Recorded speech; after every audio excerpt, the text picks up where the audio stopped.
کب تک یہ سلسلہ اس طرح رہے گا اور کب تک لوگ صبر کر کے بیٹھے رہیں گے؟ دیکھیے جو اس وقت کراچی کی نمائندگی ہے، جو لوگ نمائندے ہیں جن کو 14 سیٹیں ایم این اے کی ملی ہوئی ہیں، پی ٹی آئی کو 4 سیٹیں ملی ہوئی ہیں، ایم کیو ایم کو 18، 21 میں سے 18 سیٹیں تو ان کے پاس ہیں، یہ دونوں حکومت کا حصہ ہیں۔ اگر فرض کر لیتے ہیں کہ ان کو عوام نے ووٹ دیا ہے، اگر ووٹ دیا ہے تو یہ تو پارٹ آف دی پرابلم ہے، یہ پارٹ آف دی سولوشن ہو کیسے سکتے ہیں؟ اور لوگوں کو definitely M P M N As اور ان لوگوں نے کنٹرول کرنا ہے، یہ لوگ کنٹرول کرتے ہیں۔ میں یہ سمجھتا ہوں کراچی کو کے ساتھ زیادتی یہ ہو گئی ہے کہ کراچی کو جینوینلی جو ٹیک اوور ہونا تھا، جینوین لوگوں کے ہاتھوں دینا تھا، میں سمجھتا ہوں کہ ہم نے ایک تجربہ کیا ہے پچھلے 3 سالوں میں پی ٹی آئی کا، اور وہ پی ٹی آئی کا تجربہ جو ہے وہ ناکام ہو گیا ہے۔ میں سمجھتا ہوں کہ یہ جو لاوا پکڑا ہے، یقیناً ہم ایک پولیٹیکل اسٹرگل کر رہے ہیں، ہر جگہ جا رہے ہیں، ہم لوگوں کو جو ہے وہ اپنی بات بتا رہے ہیں، لوگوں کو اپنے ڈنڈے کے نیچے آ رہے ہیں۔ آپ جس احتجاج کی بات کر رہے ہیں آ جائے گا وہ ٹائم بہت جلدی۔ بہت شکریہ آپ کا نوازش، بات تو اس پہ بہت لمبی ہونی چاہیے، پھر انشاءاللہ کریں گے اس پہ بات اور جاری رکھیں گے، اس لیے کہ کراچی اگر مستحکم نہیں ہوتا تو ملک کی معیشت کبھی مستحکم نہیں ہو سکتی۔ بہت شکریہ آپ کا بہت شکریہ، thank you so much, thank you so much. Karachi مسائل ہارون صاحب نہ جانے کب حل ہوں گے، اب کچھ دیگر مسائل کی بھی بات کر لیتے ہیں۔ کورونا کا مسئلہ عوام چاہتے ہیں حل ہو جائے۔ کورونا کا مسئلہ تو وہی ہے روز اول سے، وہ ہے عدم احتیاط۔ کراچی میں ابھی ہمارے کوئی دوست گئے، وہ بتاتے ہیں کہ شادیوں میں لوگ 20% شرح ہو گئی، 20%، اوور آل ملک میں 6% ہو گئی، 1.5% تک گر گئی تھی۔ جی جی، اب یہ عید الاضحیٰ آ رہی ہے، اس پہ خدا جانے کیا ہوگا اور کتنے بڑے ملن بھی ہوں گے ہارون صاحب۔ اچھا، اب یہ وہ کرونا نہیں ہے جو کبھی تھا، یعنی آدھے کیسز جو ہیں وہ ڈیلٹا ویریئنٹ ہیں جو انڈیا سے آیا ہے۔ انڈیا میں کیا ہوا کہ انہوں نے اس بے دردی کے ساتھ اینٹی بایوٹکس استعمال کی کہ اس کی شکل ہی بدل گئی۔ کچھ ساؤتھ افریقہ کا بھی ہے، اس میں نصرت سحر عباسی ہیں، بہت ووکل رکن ہیں، جی فنکشن لیگ سے بلانگ کرتے جی، ان سے سندھ اسمبلی کی، انہوں نے کہا میرے عزیز رشتہ دار ہیں ایک نہیں کئی جنہوں نے ویکسین بھی لگوائی مگر ڈیلٹا کا شکار ہو گئے، اور اس کے باوجود اس نے کہا، اسد عمر صاحب نے کہا ہے کہ بھئی اس کے باوجود یہ پہنے، یعنی وہ ڈیلٹا تو اس قدر خطرناک ہے کہ آپ ویکسین لگوانے کے باوجود بھی پہنے۔ لیکن ہمارے ہاں تو صورتحال قابو میں 1.5% شرح رہ گئی تھی اگر احتیاط کرتے۔ لیکن اگر آپ نے بکرا خریدنے کے لیے اپنی جان قربان کرنی ہے، بکرا آپ خرید سکتے ہیں، فاصلے پہ کھڑے ہو کے کر سکتے ہیں اور اچھی طرح سے خود کو ڈھانپ کے کر سکتے ہیں۔ بتا رہے تھے کیا حال ہے منڈی کا؟ منڈیوں کی یہ حالت ہے۔ اچھا، یہ اس میں سروائیول کا چانس ہی کم ہوتا ہے، یہ بہت خطرناک ہے اور بہت تیزی سے پھیلتا ہے۔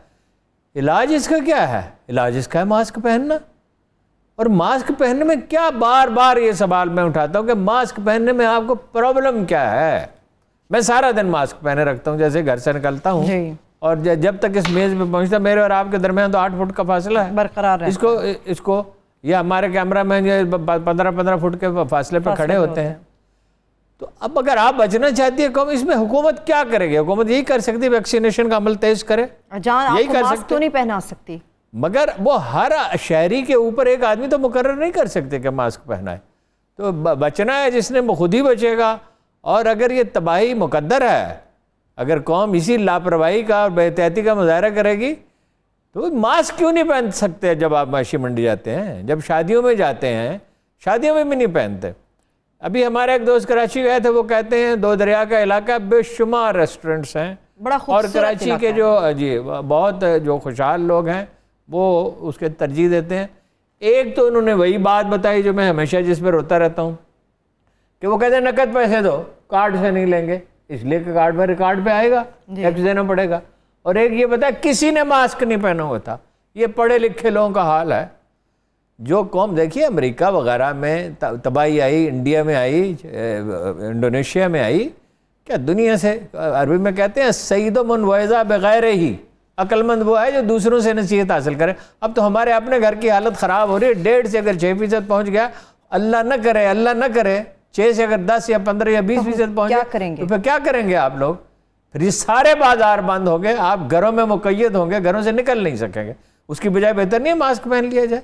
ٹھیک ہے، لیکن اگر جرمانوں کا کاروباری لحاظ سے سختی کر دی جائے کہ جہاں پر نظر آئے گا کاروبار کے لحاظ سے نہیں پہنا حکومت کی ریٹ کمزور ہے، کرنا چاہیے، لازماً کرنا چاہیے، پابندیاں لگ بھی رہی ہیں اور مطلب بازار بند بھی کیے جاتے ہیں، جرمانے بھی ہوتے ہیں، لیکن یہ کہ حکومت کی ریٹ کمزور ہے۔ زندگی کا پہیہ روا دوا رکھنا ہے تو پھر ماسک پہننا ہوگا، احتیاط کرنا ہوگی۔ آخری 2 منٹ ہے ہارون صاحب، ممکن ہو راولپنڈی یہ ادھر رنگ روڈ کے سکینڈل کے وہ تو رپورٹ چھپ گئی ہے، اس رپورٹ میں یہ کہا گیا ہے گجرات کے چودھری شیخ رشید اور اپنا غلام سرور، کیا میں نے شیخ صاحب کا نام صحیح سنا ہے؟ شیخ رشید صاحب کا، جی بالکل، وہ تو جب عمران خان کو بتایا گیا تو اسے سناٹے میں آگئے، انہوں نے کہا آپ نے کیا کہا؟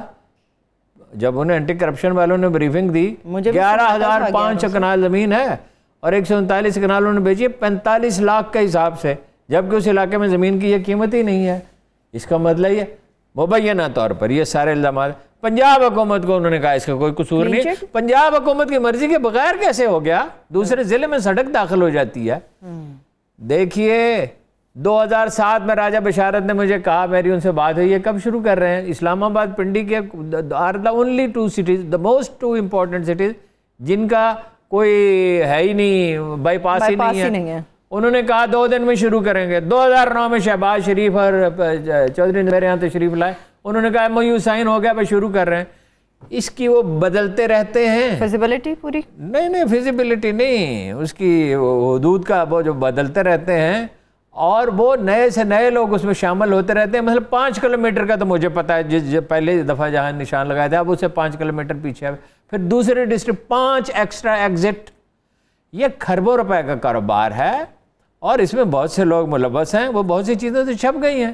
اب پتہ چلتا ہے نا، نائب بڑے جج صاحب بہت دعوے کرتے ہیں ریکوری کے، ریکوری انہوں نے کی بھی ہے، اب پتہ چلتا ہے نا کہ وہ کیا کرتے ہیں، اور میڈیا کا بھی پتہ چلتا ہے کہ ساری چیزیں چھاپتا ہے یا نہیں چھاپتا اور نشر کرتا ہے یا نہیں کرتا۔ صحیح ہے، ٹھیک ہے، بہت شکریہ، تھینک یو سو مچ ہارون صاحب، میرے تمام دیکھنے والوں کو شکریہ، مجھے اجازت دیجیے، اپنا بہت سا خیال رکھیے، اللہ حافظ۔